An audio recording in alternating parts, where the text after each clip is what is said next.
The security footage from St. Mary's Hospital would be classified by federal investigators within 48 hours. How does a hospital janitor move through a building like a trained operative? How does he neutralize an active shooter without firing? A single shot? How does he save 17 lives using nothing but hospital supplies and skills that officially don't exist? Frank Thompson never gave interviews. The hospital called him a hero. He just wanted to get back to mopping floors. But this story doesn't start with that security footage. This story goes back 7 years to when Frank Thompson first started, working at St. Mary's Hospital, a quiet 52-year-old night shift janitor in a small Texas town. Doctors walked past him without acknowledgment. Nurses treated him like furniture. Nobody knew about the Navy SEAL Trident tattoo under his uniform. Nobody knew about his 4 tours in Afghanistan. Nobody knew he'd served 12 years in one of America's most elite naval special operations units. And nobody suspected that this quiet 52-year-old janitor was about to become the most dangerous man in the building. Frank Thompson followed the same routine every night. Clock in at 10 p.m., put on his uniform, prep his cleaning cart. St. Mary's was a large hospital minus 400 beds, 8 floors, 24-hour service. Frank's job was simple: mop the corridors, clean the rooms, collect the trash. The night shift was quieter. Except for emergencies, there was very little movement. Doctors never looked at him. Nurses didn't thank him. Security guards knew him, but didn't really care. It had been this way for 7 years. Frank was content with this situation. Being invisible was safe. Being nobody was peaceful. There was nothing to remind him of the past. Afghanistan. Frank Thompson was just 23 years old, a young man from a small town in Texas who had worked on his father's ranch. When he joined the military after 9/11s, he wanted to serve his country. Becoming a Navy SEAL wasn't easy. 75% would be eliminated. Frank was among the 25% who made it. His first mission was in Kandahar. Special operation, high-value target. 6-man team, 48-hour mission. Thompson, secure the building, his commander whispered. Frank nodded, took his position. With night vision, moving silently, checking every corner. Sudden movement. Enemy sniper. He was targeting Frank's team. Frank sprang into action. Silently. Approached, neutralized the sniper. Saved his team from danger. Good job, Thompson. You're like a natural ghost. For 12 years, Frank Thompson served in the world's most dangerous places: Afghanistan, Iraq, Somalia, Yemen. Each mission required making life-and-death decisions. He'd received medical training. He knew trauma intervention. He had expertise in rescue operations. But most importantly, he knew how to move silently, how to eliminate threats. In 2013, during a mission, Frank's team was ambushed. 4 of his teammates were wounded. Frank, alone, saved all of them in a 7-hour operation. This mission earned him the Navy Cross, but for Frank, it was enough. He had seen too much. He had lost too many friends. When he retired in 2014, Frank Thompson was 36 years old, young but tired. He wanted to build a normal life now. He didn't have PTSD. He didn't have depression. He just had ... happiness. He no longer had a mission. He no longer had teammates to protect. He no longer had a purpose. For the first 3 years, he tried various jobs: security, construction, cargo. None of them satisfied him. They were all too noisy, too stressful, too social. Then he saw a janitor position at St. Mary's Hospital. Night shift, quiet work, minimal human interaction. Exactly what he wanted. When he started working at the hospital, Frank was 45 years old. When applying for the job, he didn't mention his background.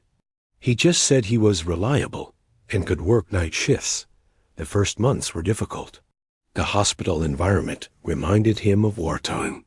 Trauma patients, emergencies, the smell of blood. But he gradually adapted. He spoke very little with doctors and nurses. He just did his job and went home. He drew a perfect employee profile. Gradually, Frank began to really love the hospital. There was healing here. There was hope. People were saving lives. This gave him peace. This Tuesday night was no different from the others. Frank started his shift at 10 p.m. His first task was to clean the third floor. Cardiology department, usually quiet at 11:30 p.m. He moved to the fifth floor. Pediatrics, a calm environment where children slept. Frank worked very carefully, making no noise. At 1 a.m., he went down to the ground floor. Lobby and emergency room. A busier section, but quiet during night hours. At 2 a.m., he took his break. Had coffee in the staff room, rested a bit. A normal night routine work. At 2:15 a.m., an armed man entered the hospital. Security guard Dave Johnson was standing at the door. "Stop!" Dave shouted. The first gunshot echoed through the corridors. Dave fell to the ground. Frank was in the staff room. He immediately recognized the sound. A sound he'd heard thousands of times in war. AK-47. He immediately sprang into action. He pushed his cleaning cart into the corridor. No, he waited.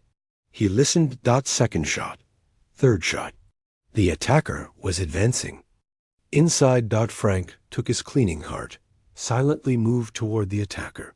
His old training kicked in. Silent steps, moving along the wall, listening to the environment. The attacker was now in the lobby. Nurse Maria at the reception was screaming, "Everyone get down." The attacker was shouting. Frank carefully looked from the corner. The attacker was young, probably 25 to 30 years old. Black mask, camouflage clothing. Kalashnikov in his hands. Frank's mind quickly made a plan. The attacker's position, the weapon's status, the locations of other people in the hospital. Frank silently moved to the back of the lobby. He took the chemicals from his cleaning cart. Detergent, ammonia, cleaning spray. He remembered old knowledge. Improvised explosive. Making a smoke bomb from cleaning chemicals. In 2 minutes, he prepared a small smoke bomb. He set up an ignition system from the electrical system. He threw the bomb toward the lobby where the attacker was. 2 seconds later, white smoke began to spread. "What's happening?"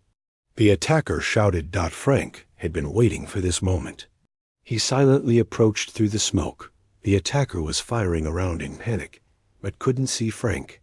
Smoke had covered everywhere. Frank approached from behind the attacker. Left arm to the throat, right arm to the weapon. Classic disarm technique. He had the weapon in 3 seconds. He had the attacker down in 5 seconds.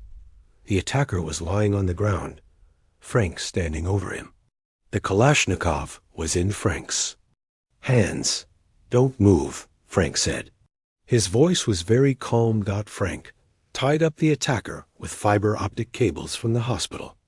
Very tight, but in a non-harmful way. Then he called security on the radio. "Security center, this is Frank Thompson. Attacker neutralized. Medical help needed. Frank, where are you?" "What happened?" "Lobby. Attacker tied up. Weapon secure. Dave is wounded. Send help immediately." Frank put the weapon in a safe place, ran to Dave. The security guard had been shot in the shoulder. Frank checked his wound. "Dave, stay calm. You'll live. Help is coming." Frank's medical training kicked in. Stopping the bleeding, cleaning the wound, stabilizing the patient. "Focus on breathing, Dave. Talk to your family. Don't lose consciousness." When doctors and nurses arrived, Dave's condition was stable. Frank had performed flawless medical intervention. "Who did this?" asked Dr. Wilson. "Frank," said Nurse Maria. "Frank the janitor. He saved all of us. Double quotes. Dr. Wilson was surprised. Frank? But he's just ... He just saved the entire hospital, Maria completed. Police arrived in 10 minutes. The attacker was still lying tied up on the ground. Security camera footage showed how Frank had moved. Mr. Thompson, said Chief Martinez, how did you do this? I was in the right place at the right time, Frank said. But this style of movement ... these tactics? Who are you? Frank paused. I'm a hospital janitor. But where did you learn these things before? It's a long story. The story appeared on local news. Hospital janitor stops armed attack. Frank refused all interview requests. I just did my job, he said, but the security camera footage drew a lot of attention. The FBI began investigating Frank's identity and discovered his Navy SEAL background. 2 days later, FBI agent Sarah Mitchell visited Frank. Mr. Thompson, we need to talk to you. About what? About your background. Navy SEAL, 4 tours in Afghanistan, Navy Cross. Frank nodded. That's in the past. But your skills are still very sharp. The security camera footage is incredible. I just did the right thing. We'll need to classify the security camera footage. Public exposure of such skills could create security risks. The hospital staff's attitude toward Frank completely changed. Doctors greeted him with respect. Nurses thanked him. Frank, you're a real hero, said Dr. Wilson. I didn't act heroically. I just protected my friends. Your friends? Yes, you're all my friends. This hospital is my home. Dr. Wilson understood. He grasped Frank's perspective on the hospital. Weeks later, Frank was still doing the same job. Cleaning, night shift, quiet work. But he was no longer invisible. People looked at him with different eyes. Respectful, grateful, appreciative eyes. Frank, how can you stay so calm? Asked young nurse Jenny. Experience, Frank said. Also, panic doesn't solve problems. Staying calm does. What was it like in the war? Frank stopped, thought. Hard, but educational. It showed me what's really important. What's important? Protecting people. Being loyal to your friends. Doing your duty. Months later, Frank was offered a security consultant position at the hospital. He declined. Why? Asked the hospital director. I'm a janitor. This is my mission. But more salary, better position. Money isn't important. Position isn't important. This is where I can protect this hospital. Frank understood. His duty wasn't over yet. It had just changed form. Word spread through the veteran community. Other ex-military personnel started visiting St. Mary's Hospital. Not just for medical care, but to talk to Frank, to connect with someone who understood their transition. Frank found himself becoming an unofficial counselor for struggling veterans. He didn't have formal training, but he had something more valuable: credibility and understanding. Your skills don't disappear when you take off the uniform, Frank would tell visiting veterans. You just need to find new ways to use them to serve others. Hospital administration asked Frank to help train security personnel in crisis response. Initially reluctant, he eventually agreed when he saw how his expertise could save lives. His training sessions were unlike anything the security team had experienced. He didn't teach them combat techniques. He taught them situational awareness, de-escalation, and how to think tactically while maintaining compassion. The goal isn't to win a fight, Frank would tell the trainees. The goal is to protect people. Sometimes that means fighting. Sometimes it means knowing when not to fight. A year after the incident, Frank received a commendation from the state government. He accepted it quietly, but what meant more to him were the thank you cards from Zimsiek. Hospital patients and staff. One letter particularly moved him. It was from Dave Johnson, the security guard he'd saved. Frank, you didn't just save my life that night. You reminded me what it means to be a protector. Thank you for showing me that heroes don't always wear capes. Sometimes they wear janitor uniforms and carry mop buckets. Frank Thompson still works at St. Mary's Hospital, still works the night shift, still works as a janitor, but he's no longer invisible. People know him, respect him. They know his story. More importantly, Frank feels valuable. He saved 17 lives. He protected the hospital. He continued his mission, because real soldiers never truly retire. Only their duty stations change. Frank's new post was the hospital. His new teammates were the staff. His new mission was to serve, and he was perfect at this duty.